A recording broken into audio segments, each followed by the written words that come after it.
The term al-aqdu originates from Islamic jurisprudence and refers to a binding agreement or contract. Al-aqdu symbolizing the binding obligation between parties. In legal terms, it is an agreement between two or more parties.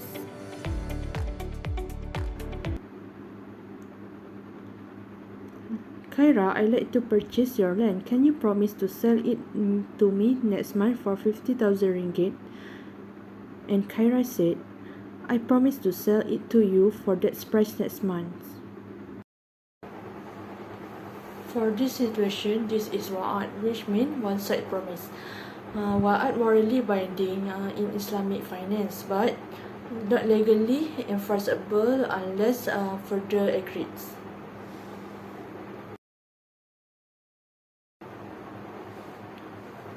Muamalat refer to a bilateral promise where two parties agree to perform specific action in the future. Muamalat can be binding and or non-binding depend on the nature of the agreement and the conditions set by the party. If the both parties intend for promise to create a binding obligation, it can take on the characteristic of contract. Tasarruf is any action or conduct taken by a party under the contract or agreement. For example, a situation after a week, Laila performed his obligation by paying 50,000 ringgit to Kyra for the land, and she immediately signed the contract.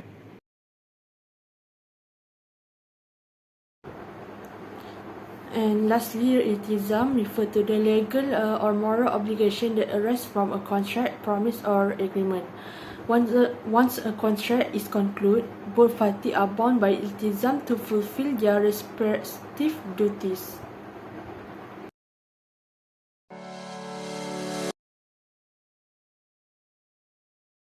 So, for the permissibility of a contract, generally concluding a contract is permissible in Sharia, as it is one of the fundamental needs of the human being. So, on the permissibility of contract, Allah says in the Quran, A'udhu billahi minasyaitanir rajim, Ya ayyuhalladhina amanu awfu bil uqud. Sadaqallahu al-azim. Surah Al-Ma'idah, ayah number 1. So, for the translation, O you who believe, fulfill your obligation. So, this verse of the Quran permit executing the contract and make it obligatory. So, for the believers to fulfill their contract. So, this verse include fulfilling all type of contract and commitments that people make among themselves. So, in line with the Quran, one can see that Prophet Muhammad sallallahu alaihi wasallam used to practice a lot of financial contract. So, besides he allowed some contract and prohibited others. So Imam At-Tirmidhi narrates that the Messenger of Allah Subhanahu wa Taala said, Muslims are bound by their condition, except condition to make lawful what is unlawful and to make unlawful to what is lawful. Hadith At-Tirmidhi, hadith number 1352. So the above narration clarify that it's allowed in Sharia for Muslim to execute different type of contracts, agreement and stipulation. So provided those agreements do not make any forbidden action lawful, and this means that Muslims have the freedom to conclude contract as long as those contracts do not violate any Sharia prohibition. Next is jurist approaches to the permissibility of new contracts that call uqud. There are many new contracts in modern day financial transactions which are not mentioned in the text of the Quran and Sunnah. Islamic jurists hold three different opinions on the permissibility of new emerging contracts. First is Zahiri school. The Zahiri school takes the strictest position regarding the permissibility of new unnamed contracts in the Sharia. According to them, all new contracts are not allowed except those mentioned in the Sharia sources. Allowing new contract leads to adding new things to the foundation to the religion. This position narrows down the space of financial dealings among Muslims. Next is Shafi'i, Hanafi and Maliki school. This group of the majority of the scholars hold a moderate view. According to them, all new contracts are allowed in the Sharia considering the need hajat of the people in the society. This means that initially all new unnamed contracts are not allowed in the Sharia but are allowed subsequently considering the people needs. Moreover, they allow different types of contract based on public interest, maslahah mursalah, and custom of.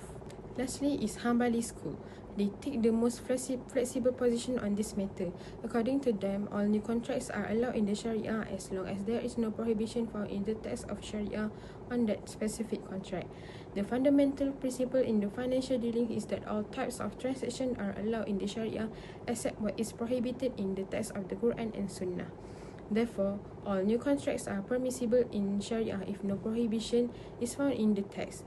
They rely on the Quranic verse and the prophetic narration mentioned earlier to justify their position. Most contemporary scholars also hold this opinion considering the complexity of financial transactions in the contemporary world. There are two types of contracts in Sharia: unilateral contracts and bilateral contracts. The following section provide details of these types. For unilateral contract is one-sided contract made by one party only. It involves gracious transaction. No consent is required from the recipient party. For instance, when someone posts a reward for their lost pet, wallet, cell phone, or others, by offering the reward, the offerer set up a unilateral contract that stipulates that the reward will be issued once the lost pet or item is found. Next is bilateral contract. Bilateral contract is two-sided contract made by two parties. Most Islamic commercial transactions are based on bilateral contracts. For example, in a bilateral contract, one party makes an offer and the other party accepts the offer by making a promise to perform. For example, if Gina offers to sell her car to John for Rm20,000 and John accepts the offer by promising to pay Gina Rm20,000, a bilateral sales agreement is formed. Gina promised to sell the car and John promised to pay Rm20,000. The parties are legally obligated to fulfill their promise in this example of bilateral contracts. There are 6 types of bilateral contracts. First is contracts of exchange Muamalat. These are the contracts where the ownership of an asset is transferred to another party for a counter value. This counter value can be money or an asset. For example, all these type of contract are sale, buy and currency exchange, sarf. Next is contracts of security, tautikot. Contracts are concluded to keep the security of the loans or debt. For example, arahnu and kafalah. Third one is contracts of partnership, syirkah. Two or more parties enter a contract to partner in work and profit. For example, of partnership contracts are musyarakah and mudarabah. Is contracts of safe custody, wadi'ah. This contract is concluded to keep safe any asset by the owner. Wadi'ah is an example of this type of the contract. Next is contracts pertaining to the utilization of usufruct, manfa'ah. These are the contracts where usufruct is the subject matter. Ijarah is an example of this type of contract. And lastly, contract pertaining to do work. In these contracts, a person is authorized or entrusted to carry out an action, and for example is wakalah and jualah.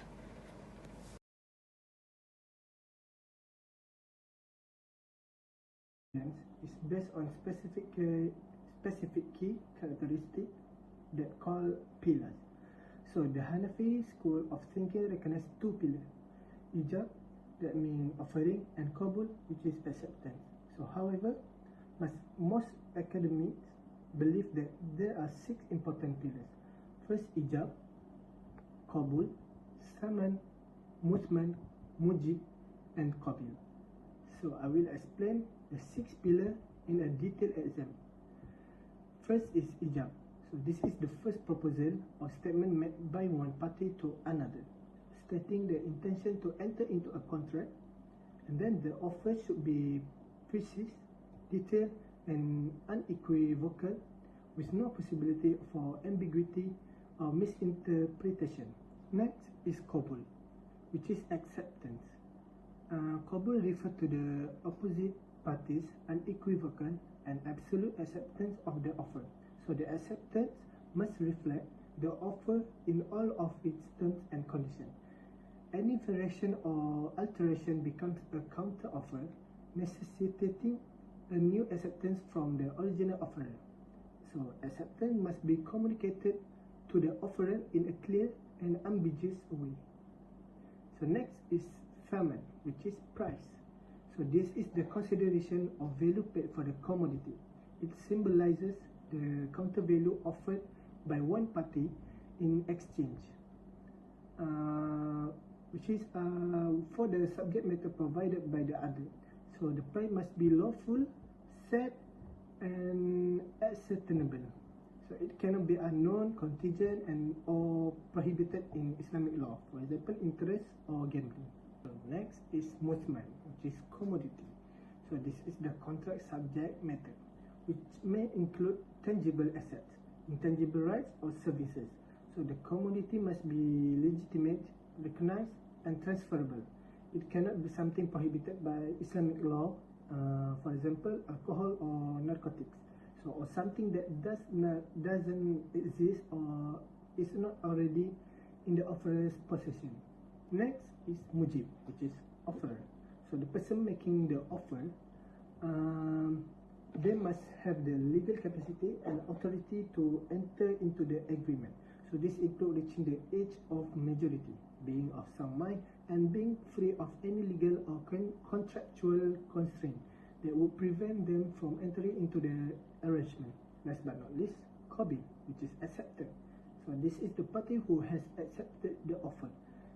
As with the offerer, the acceptor must have the legal capacity and authority to engage into the contract. So they must have the appropriate legal competence and be free from any legal or contractual restraint that will prevent them from accepting the offer.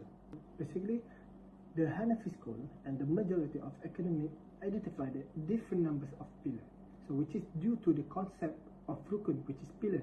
The Hanafi school views rukun to be the fundamental foundation of the contract. So hence only ijab and qabul are recognized as pillars. So these two elements are regarded as the primary building blocks around which the entire contract is based. So other than that, so in contrast, the majority opinion regards rukun as a fundamental component of the contract. So albeit not a foundation component, they claim that while ijab and qabul are important, additional factors such as thaman and musman are also required for the construction of a legitimate contract. So without this component, the agreement would be incomplete and unenforceable.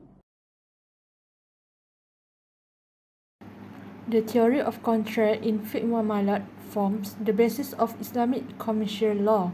It reflects the principle of justice, equity, and transparency, ensuring that economic transactions align with the ethical framework of Sharia. Contracts are more than just legal agreements. They are moral commitments that preserve the right of all parties while encourage social and economic harmony.